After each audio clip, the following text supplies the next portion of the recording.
नमस्कार। तो आज की इस वीडियो के अंदर हम बात करने वाले हैं जो रशिया और पोलैंड के बीच में जो टेंशन्स चल रही हैं उनके बारे में।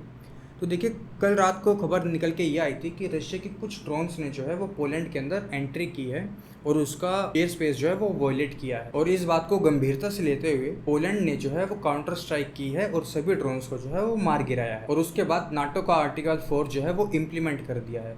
तो अब ये देखते हैं कि आर्टिकल 4 कहता क्या है। तो आर्टिकल 4 ये कहता है कि जितने भी नाटो के सदस्य हैं उन सभी के मिलिट्री कमांडर्स आएंगे ब्रसल्स के अंदर और इस घटना की जो है वो समीक्षा करेंगे, इसकी स्टडी करेंगे कि आखिर ये घटना कितनी सीवियर है। और उसके बाद अगर ये घटना ज़्यादा ही सीवियर होती है तो उसके बाद नाटो का आर्टिकल 5 जो है वो ऑटोमेटिकली इम्प्लीमेंट कर दिया जाएगा। और नाटो का आर्टिकल 5 साफ साफ ये कहता है कि अगर कोई भी देश नाटो के किसी भी देश के ऊपर हमला करता है तो सभी नाटो के सदस्य मिलकर उस देश के ऊपर हमला करेंगे। और यही खतरा जो है वो इस समय चल रहा है कि कहीं वर्ल्ड वॉर 3 शुरू ना हो जाए रशिया और यूरोप के बीच में। तो आर्टिकल 4 जो है वो बस एक मिलिट्री डिस्कशन है कि देख रहे हैं कि इस इंसिडेंट की जो सीवियरिटी है वो कितनी है। तो पोलैंड के अंदर जो रशिया के एनवॉय हैं उन्होंने जब पोलैंड की गवर्नमेंट से ये सबूत मांगे कि आप हमें ये सबूत दीजिए ये रशियन ड्रोन्स ही थे, तो उन्होंने अब तक जो रशियन एनवॉय का ये कहना है कि हमें अब तक कोई भी सबूत जो है वो पोलैंड की तरफ से नहीं दिए गए हैं। और अगर आपको ध्यान हो, पोलैंड ने यूरोप की हर एक मेजर लड़ाई के अंदर एक काफ़ी इंपॉर्टेंट रोल प्ले किया है। चाहे जब नेपोलियन ने रशिया के ऊपर इन्वेड किया हो, या फिर हिटलर ने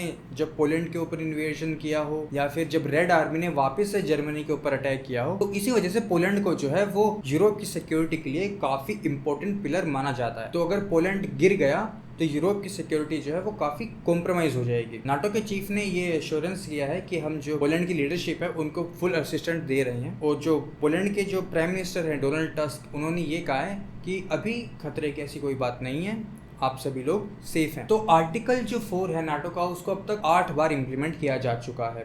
और जो सबसे ज़्यादा जो है टर्की ने इस आर्टिकल 4 को जो है वो इम्प्लीमेंट कराया है। तो अब बात कर लेते हैं कि इसके बीच में अगर मान लीजिए ये यूरोप और रशिया का कॉन्फ्लिक्ट जो है ये इसी तरीके से अगर बढ़ता है और कल को वॉर की सिचुएशन हो जाती है और आर्टिकल 5 जो है वो इम्प्लीमेंट कर दिया जाता है, तो उसका जो सबसे ज़्यादा नुकसान होगा वो ना रशिया को होगा ना यूरोप को होगा, सबसे ज़्यादा नुकसान जो होगा वो हमें होगा। तो अभी क्या हो रहा है, जो रशिया और यूक्रेन का युद्ध है उसकी वजह से अमेरिका हम पे प्रेशर डाल रहा है कि आप रशियन ऑयल्स परचेज ना करें, आप ये ना करें, आप वो ना करें। और उसकी वजह से हमारे ऊपर टैरिफ पे टैरिफ लगते जा रहे हैं। और जो हम अपना डाइवर्सिफिकेशन कर रहे हैं उसमें यूरोप एक बहुत ही महत्वपूर्ण भूमिका निभा रहा है। इस साल के अंत तक हमारी ये कोशिश है कि हम यूरोप के साथ एक फ्री ट्रेड एग्रीमेंट कर लें। तो अगर मान लीजिए ये आर्टिकल 5 इम्प्लीमेंट होता है तो ये ट्रेड डील ना ही सिर्फ रुक जाएगी बल्कि यूरोप की तरफ से हमारे ऊपर भी प्रेशर आएगा कि आप रशिया से कोई भी चीज़ें परचेज ना करें और आप रशिया का भी बॉयकॉट करें। उस स्थिति में हमारे लिए काफ़ी मुसीबतें खड़ी हो जाएंगी। तो आज की इस वीडियो के अंदर इतना ही। आपसे जल्द ही मुलाकात होगी एक नई वीडियो के अंदर। तब तक के लिए देखते रहिए।